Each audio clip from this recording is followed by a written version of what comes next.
Bismillahirrahmanirrahim. Assalamualaikum warahmatullahi wabarakatuh. Alhamdulillahi wa kafa. Wassalatu wassalamu ala nabiyyil mustafa Rasulillah sallallahu alaihi wasallam wa ala alihi wa ashabihi ahli sidqi wat taqwa. Subhanaka la ilma lana illa ma 'allamtana innaka antallah Al-Alim Al-Hakim, amma ba'du. Alhamdulillah, segala puji hanya milik Allah subhanahu wa ta'ala. Kita mensyukuri semua karunia-Nya. Dengan terus-menerus kita meningkatkan iman dan takwa kita, ibadah dan amal soleh kita. Semuanya akan menjadi catatan-catatan yang semakin memperberat timbangan kebaikan kita di yaumil qiyamah kelak. Amin ya rabbal alamin.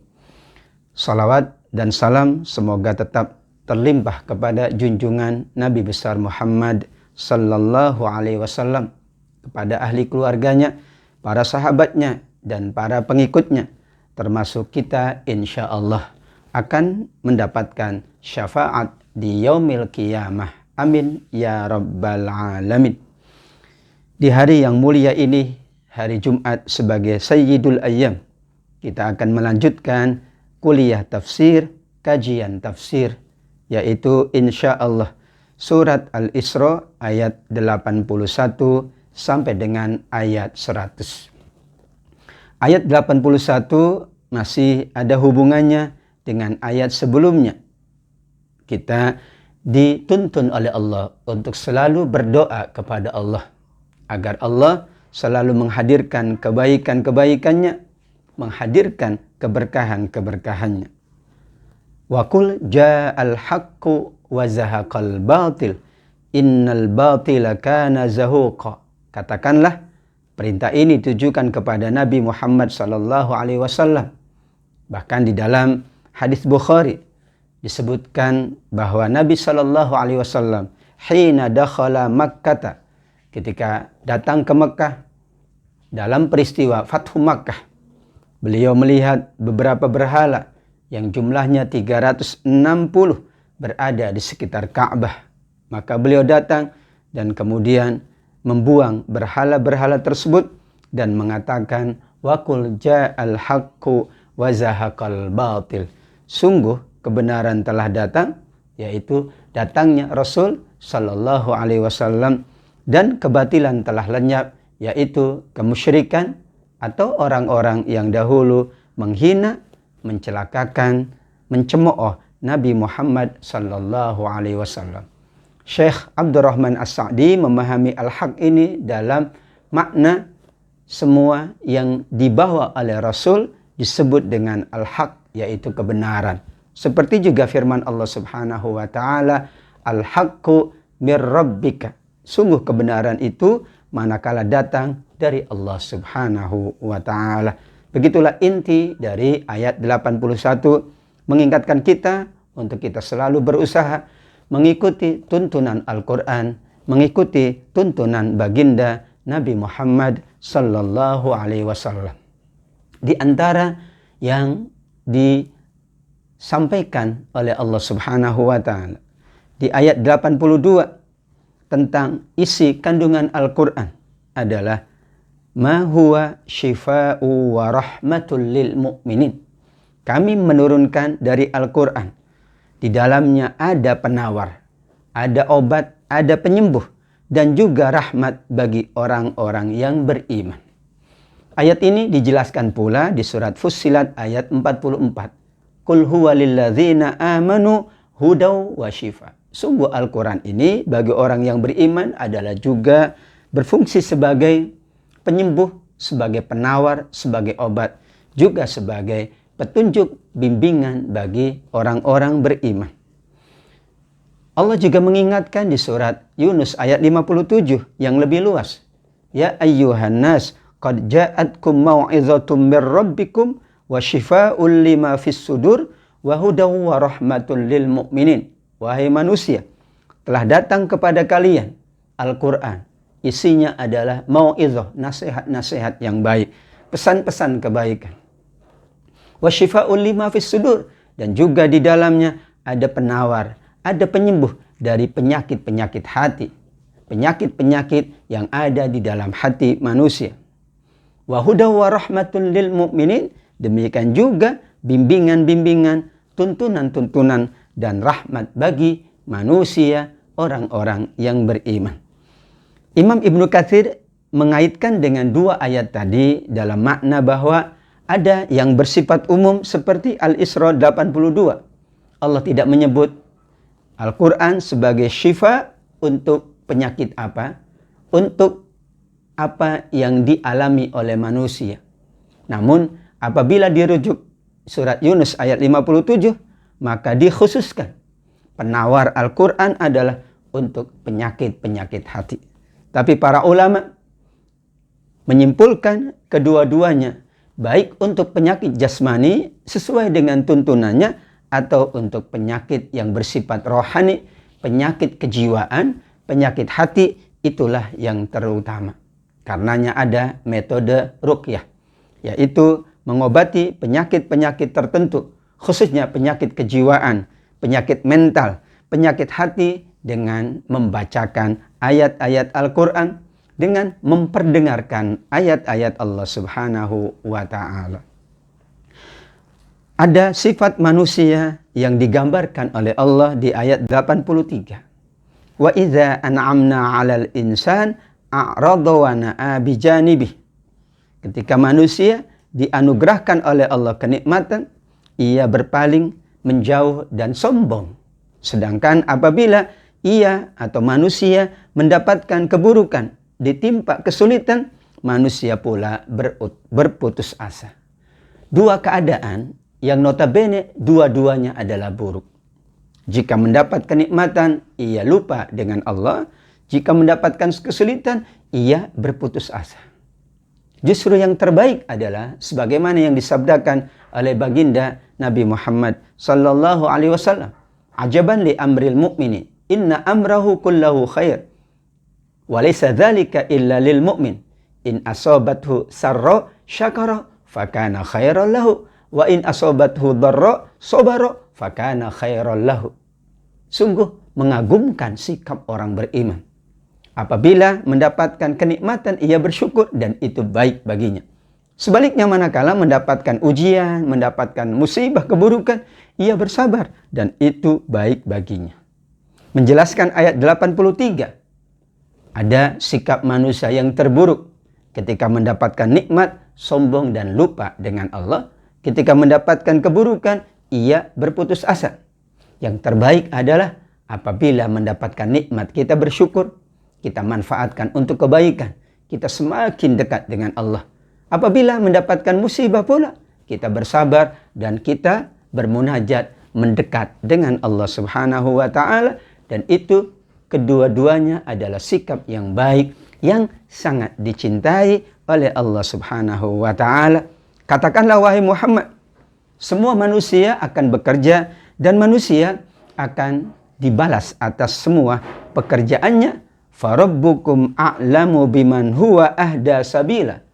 Urusan petunjuk, urusan hidayah, hanya Allah yang maha tahu. Katakanlah, Allah lah yang maha tahu siapa yang mendapatkan petunjuk kepada jalan yang benar, kepada jalan yang lurus.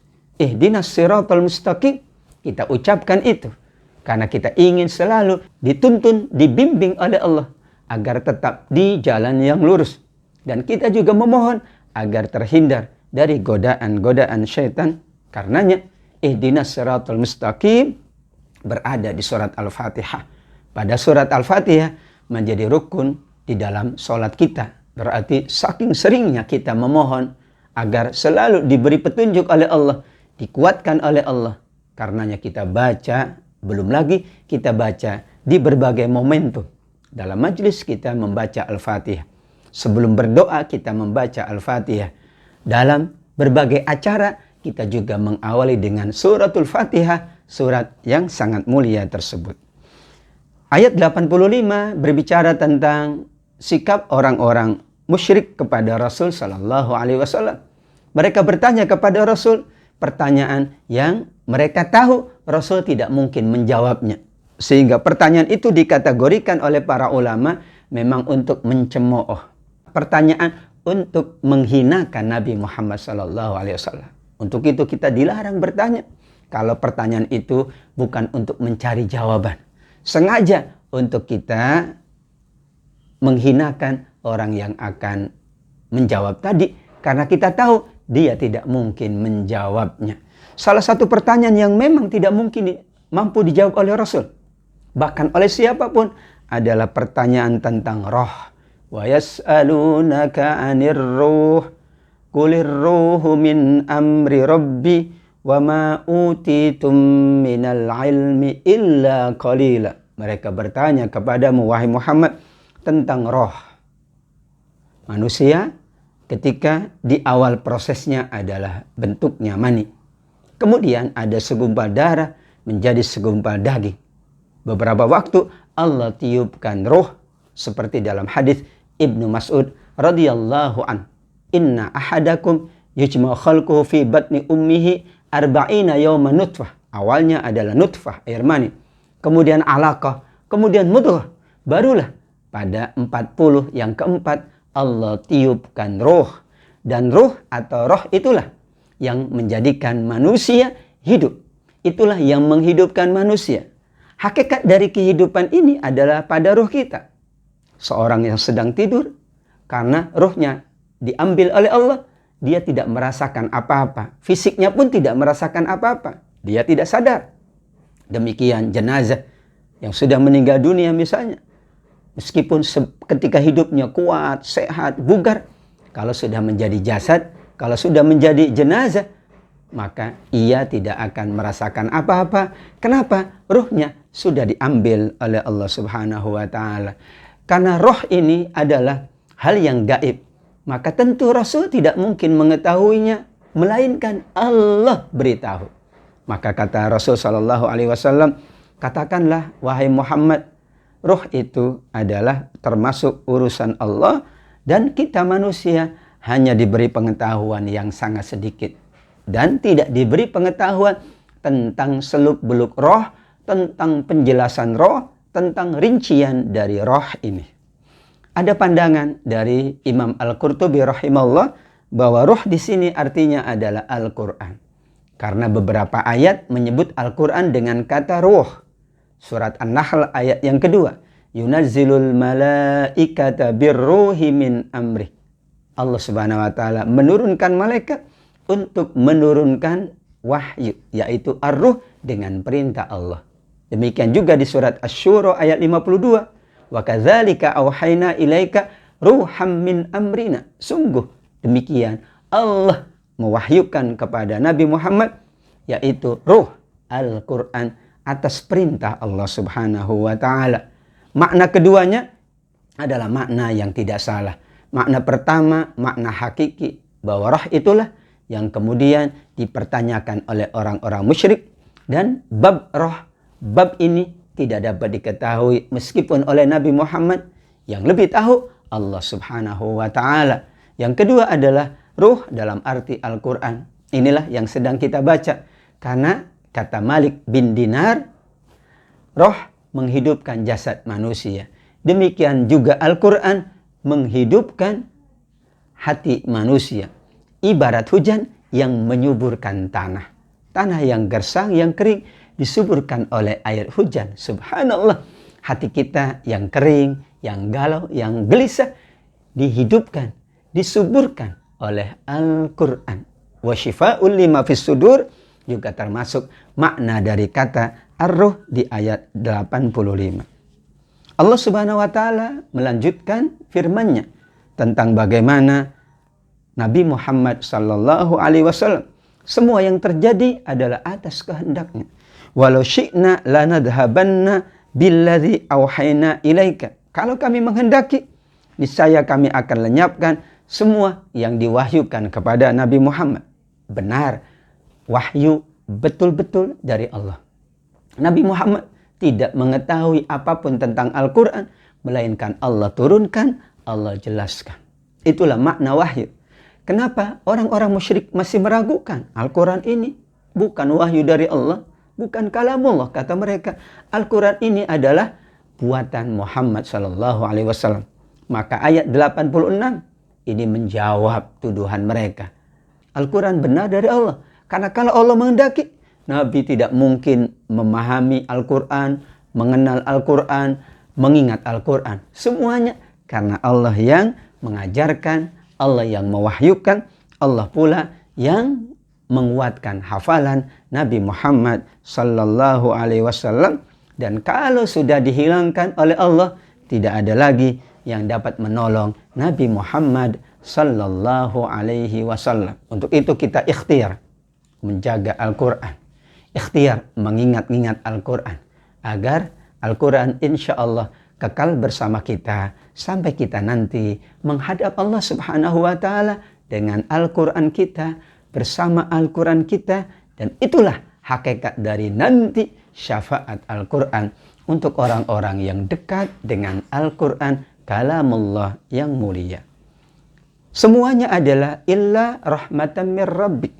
Ayat 87 merupakan sebuah kaidah. Semua kemampuan manusia, termasuk Nabi Muhammad SAW, adalah lantaran rahmat Allah. Adalah karena rahmat Allah. Kita beribadah, kita beramal soleh, rahmat Allah. Kita mampu berinfak lantaran rahmat Allah. Kita menjaga hubungan baik, silaturahim, mengaji, beribadah, sholat, puasa. Yakinlah itu merupakan rahmat Allah Subhanahu wa Ta'ala. Karena sungguh kata Allah, karunia Allah itu amat sangat besar. Inna fadlahu kana alaika kabira. Jika dibandingkan antara ikhtiar manusia dengan rahmat Allah, selalu rahmat Allah lebih besar dari ikhtiar manusia. Namun kita wajib ikhtiar. Ikhtiar pula termasuk rahmat Allah.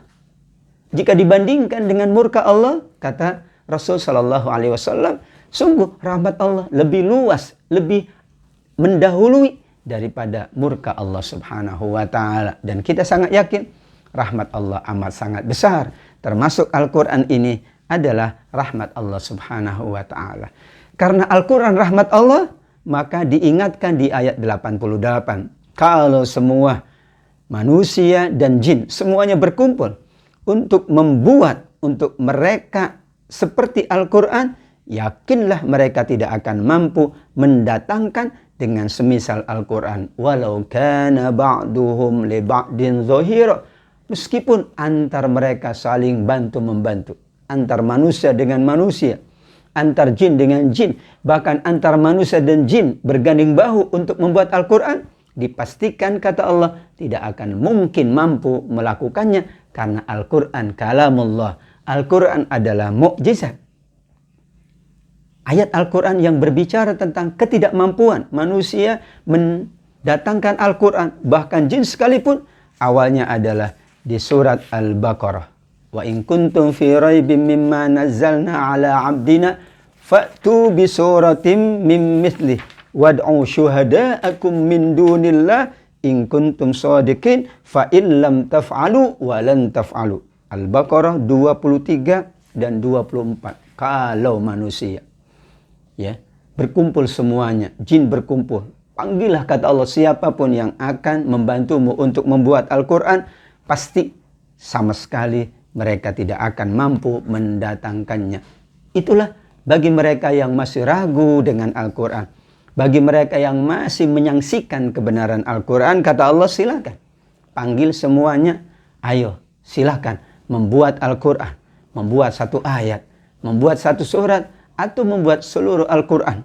Di surat Hud, Allah menggambarkan silakan mereka datang dengan 10 surat Al-Quran.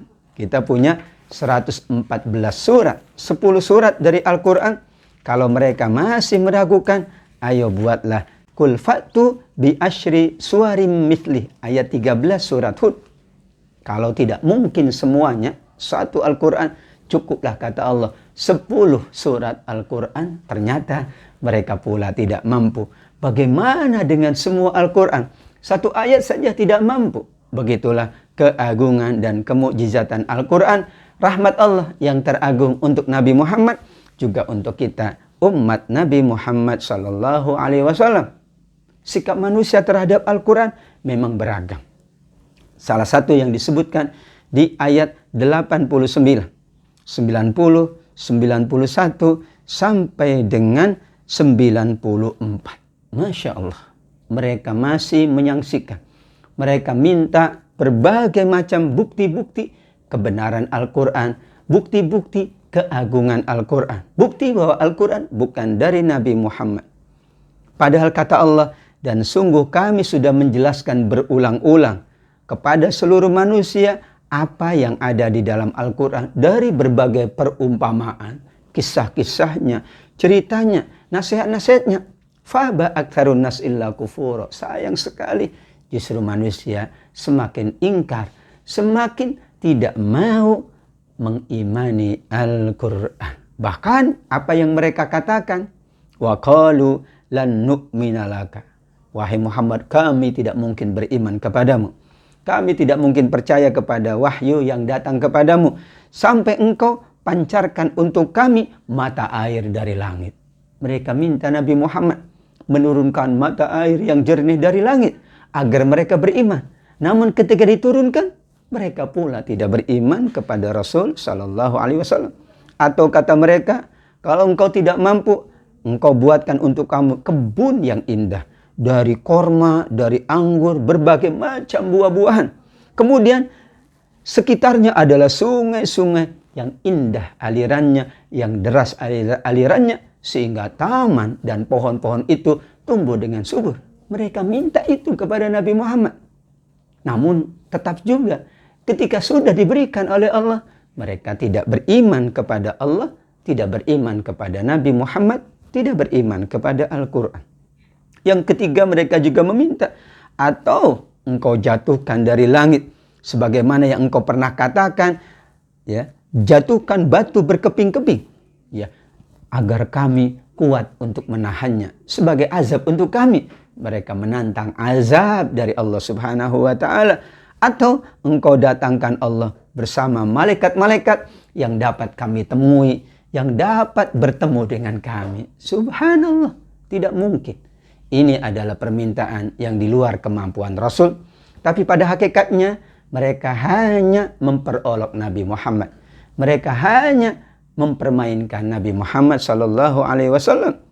Apakah selesai? Masih lanjut lagi ayat 93. Mereka mengatakan, atau engkau punya rumah yang bagus dari emas, rumah yang mewah dari permata.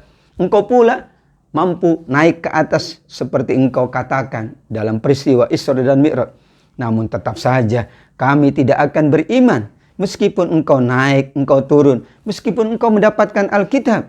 Makanya disinilah Allah sampaikan kepada Nabi Muhammad, Allah tenangkan Nabi Muhammad, Qul subhana rabbi hal kuntu illa basyarar rasula. Maha suci Allah tentu dari apa yang mereka perkatakan.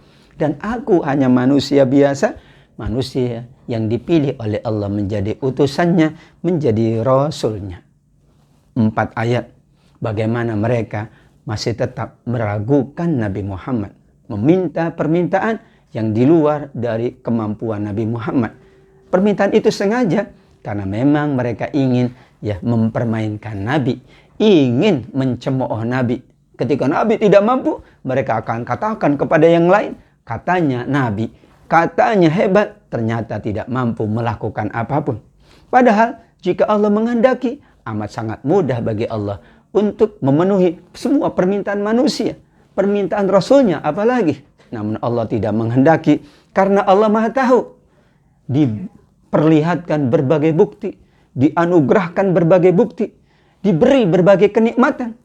Dan juga apa yang mereka minta Allah penuhi semuanya. Tetap saja mereka sesungguhnya tidak akan beriman kepada Allah Subhanahu wa Ta'ala. Ayat 94, inilah penegasan dari Allah Subhanahu wa Ta'ala. Sesungguhnya apa yang menghalangi mereka untuk beriman kepada Allah setelah petunjuk itu datang, setelah wahyu itu datang? Mereka malah bertanya dan meminta, kenapa engkau utus hanya manusia biasa seperti kami? Harusnya yang engkau utus itu dari kalangan malaikat. Masya Allah. Sudah demikian agungnya Nabi Muhammad, sabarnya, mulianya, akhlaknya yang luhur, tetap saja tidak dipandang oleh mereka. Mereka memandang dengan sebelah mata. Masya Allah. Bahkan mereka minta, ya Allah, kalau engkau benar, kenapa tidak diturunkan malaikat saja? Malaikat yang tidak makan, malaikat yang tidak minum, sehingga kami akan lebih mengikutinya. Padahal ketika diturunkan malaikat juga mereka tidak akan mau. Itu hanya cara mereka untuk tidak mengimani baginda Nabi Muhammad SAW. Dan itulah pernyataan Allah di ayat 95. Seandainya di bumi ini ada para malaikat yang diturunkan oleh Allah, mereka berjalan-jalan dengan tenang untuk memberikan contoh kepada umat, kepada manusia, sungguh tetap saja Allah akan utus seorang Rasul untuk membimbing mereka. Dari kalangan malaikat ada Rasul utusan-utusan Allah.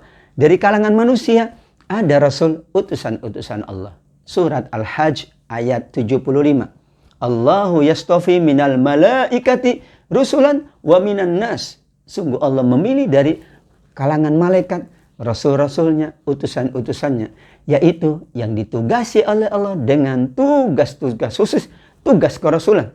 Dan dari kalangan manusia, Allah pula utus beberapa manusia untuk menjadi utusan Rasul Allah Subhanahu wa Ta'ala, seperti baginda Muhammad Sallallahu Alaihi Wasallam, Nabi dan Rasul terakhir yang diutus oleh Allah Subhanahu wa Ta'ala. Maka cukuplah kata Allah, saksinya sudah banyak, buktinya sudah banyak, namun manusia tetap saja meminta bukti yang lain, meminta saksi yang lain, pada sudah sangat memadai dan sudah sangat mencukupi.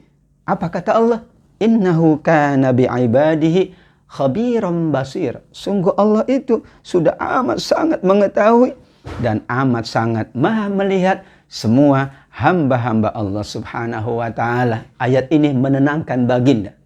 Apapun yang mereka perkatakan, apapun yang mereka pertanyakan, tetap saja Allah akan menjaga Nabi Muhammad. Allah akan melindungi Nabi Muhammad. Dan lambat laun mereka juga tidak lagi berkata-kata yang tidak baik. Tidak lagi mencemooh Nabi atau mempermainkan. Karena sudah tidak ada lagi kata-kata yang hendak disampaikan kepada Nabi Muhammad. Karena akhirnya Allah memberi petunjuk kepada banyak manusia. Allah pula berkehendak ada manusia-manusia yang sangat mempercayai baginda Nabi, seperti Abu Bakar As-Siddiq, seperti para sahabat-sahabat yang mulia, yang akhirnya mereka pun tidak berdaya untuk mengatakan apapun kepada Nabi Muhammad, karena terbukti akhlaknya mulia. Semua orang percaya dengan Nabi Muhammad.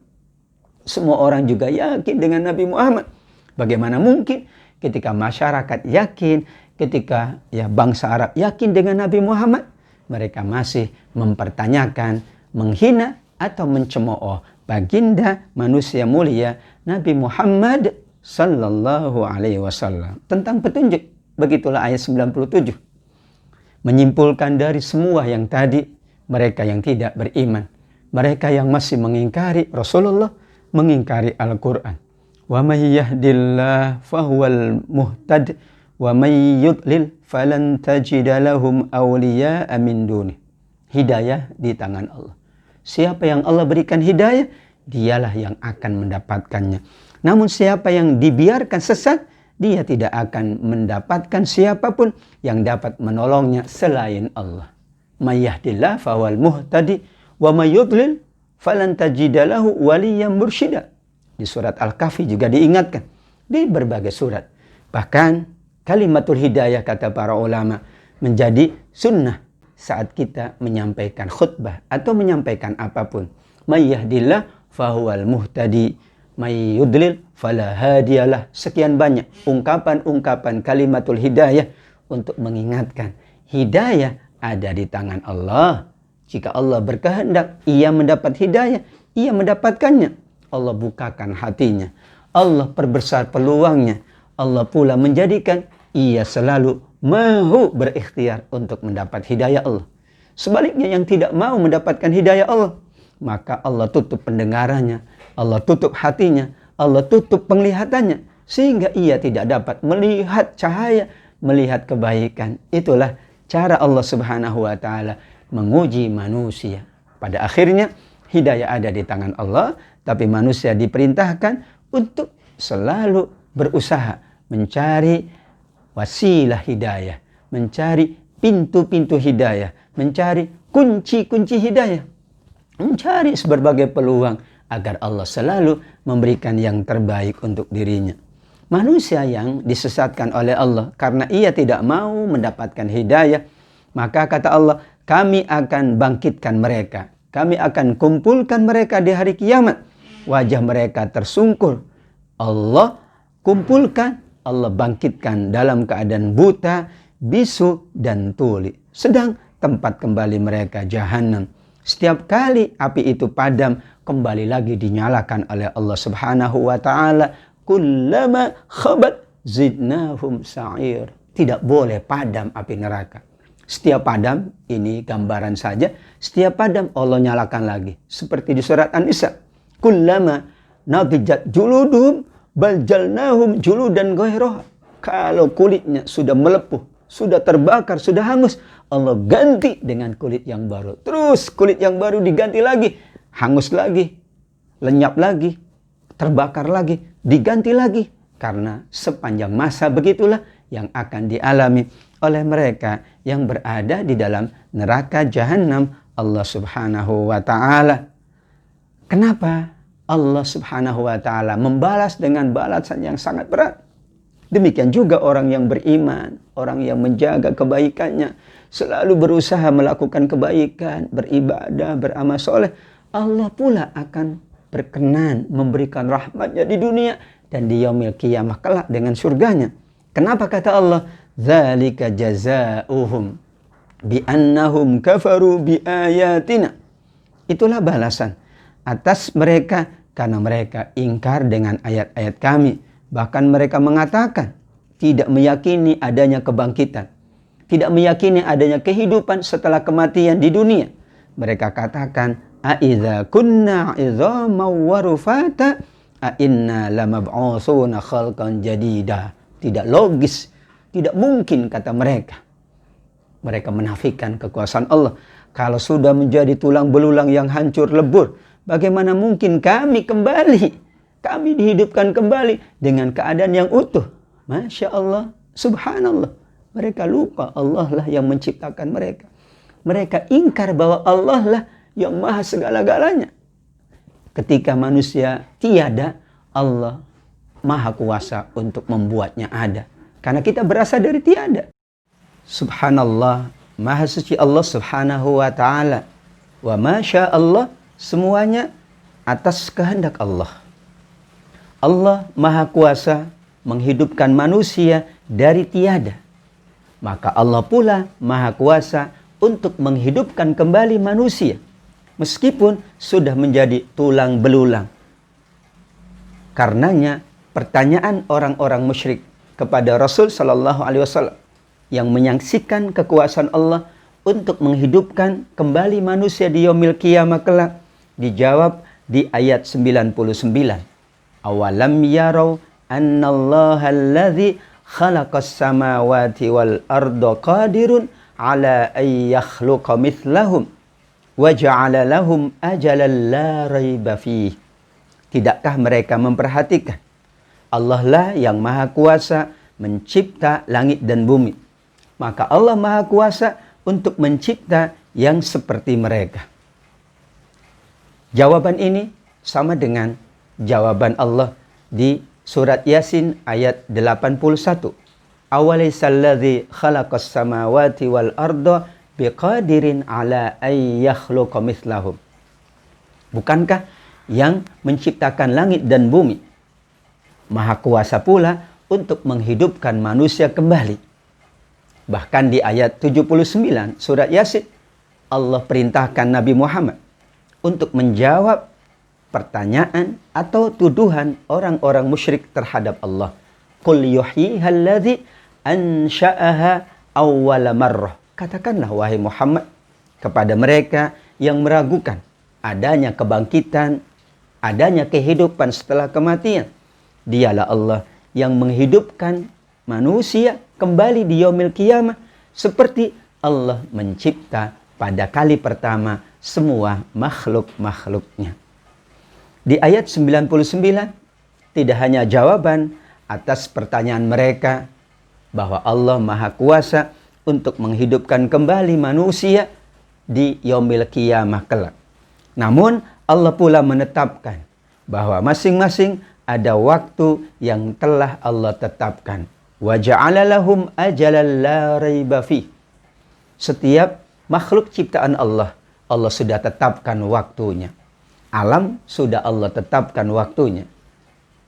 Demikian juga manusia sudah Allah tetapkan waktu hidupnya. Apakah masing-masing manusia Allah takdirkan usianya, ajalnya? Demikian pula seluruh manusia sudah Allah tetapkan ajalnya, tetapkan akhir dari kehidupannya. Jika Allah Maha Kuasa untuk menetapkan ajal manusia, maka juga Allah Maha Kuasa untuk menghidupkan kembali manusia. Fa'abad zalimun illa kufura. Begitulah orang-orang yang dikategorikan menzalimi diri sendiri, bukan bertambah yakin dengan kekuasaan Allah, malah mereka semakin ingkar dengan Allah Subhanahu wa ta'ala. Na'udzubillah. Mereka yang mengingkari adanya kebangkitan, sesungguhnya karena mereka khawatir mendapatkan balasan.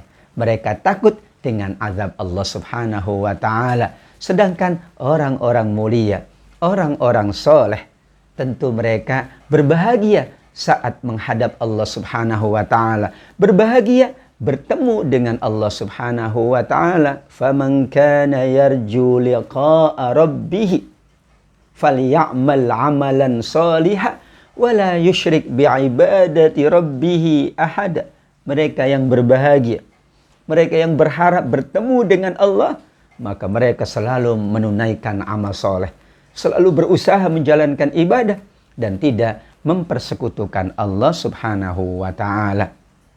Penutup dari kajian tafsir hari ini adalah surat Al-Isra ayat yang ke-100. Allah menyampaikan kepada Nabi Muhammad, "Qul law antum tamlikuna khazaina rahmati rabbi." Katakanlah Muhammad, sekiranya mereka semuanya memiliki seluruh perbendaharaan Allah, simpanan rahmat Allah Subhanahu wa ta'ala, maka mereka akan menjadi kikir. Mereka akan menahan karena takut membelanjakan di jalan Allah Subhanahu wa ta'ala. Sedangkan manusia, kata Allah Subhanahu wa ta'ala, wa kanal insanu qatura, sungguh manusia itu amat sangat kikir. Allah Subhanahu wa ta'ala menetapkan masing-masing manusia sudah ada kadar rizkinya. Dan itu sesuai dengan keadaannya. Sesuai pula dengan ketentuan Allah Subhanahu wa ta'ala. Jika manusia diberikan seluruhnya, mungkin ia akan semakin kikir. Dan ketika manusia dibatasi, bukan untuk menghinakan manusia, tapi kekayaan. Tetapi seluruh anugerah Allah adalah mulia bagi orang-orang soleh. Ketika hartanya diperluas oleh Allah, maka ia mulia karena dia orang soleh, orang yang rajin beribadah dan beramal soleh. Ketika Allah batasi rizkinya, ia pula mulia karena ia tetap beribadah, tetap beramal soleh kepada Allah Subhanahu wa ta'ala. Alat ukur kemuliaan bukan dengan harta, tapi alat ukurnya adalah dengan ketakwaan. Inna akramakum indallahi atqakum. Surat Al-Hujurat ayat 13. Sungguh yang paling mulia, yang dimuliakan oleh Allah di antara kalian adalah yang mampu menunjukkan ketakwaan yang baik, ketakwaan yang tinggi, ketakwaan yang paripurna di sisi Allah Subhanahu wa ta'ala. Tentang hakikat rezeki ini adalah merupakan amanah Allah. Kita dianugerahi harta, maka amanah itu kita jalankan kewajibannya. Ada kewajiban zakat, kita malah ingin menambah dengan yang sunnah. Ada infak, ada sedekah, ada wakaf. Karena kita sangat yakin ketika kita menjalankan ibadah harta, Allah berkenan menambahnya. Apakah kuantitasnya, ataukah kualitasnya, atau pula balasan pahala di yaumil qiyamah kelak. Untuk itu, kita selalu meyakini bahwa semua anugerah Allah adalah untuk kebaikan dunia kita. Tapi jangan lupa, untuk kebaikan akhirat kita semuanya. Insya Allah. Amin ya rabbal alamin. Sadaqallahul aliyyul azim. Maha benar Allah yang maha tinggi lagi maha agung. Mudah-mudahan semuanya selalu dalam keadaan sehat walafiat. Terima kasih atas kebersamaan dalam majlis yang mulia ini, Majlis Al-Quran, khususnya kepada Ibu Ketua Majlis Ta'lim Al-Kautsar, semua ibu-ibu pengurus jamaah Majlis Ta'lim Al-Kautsar.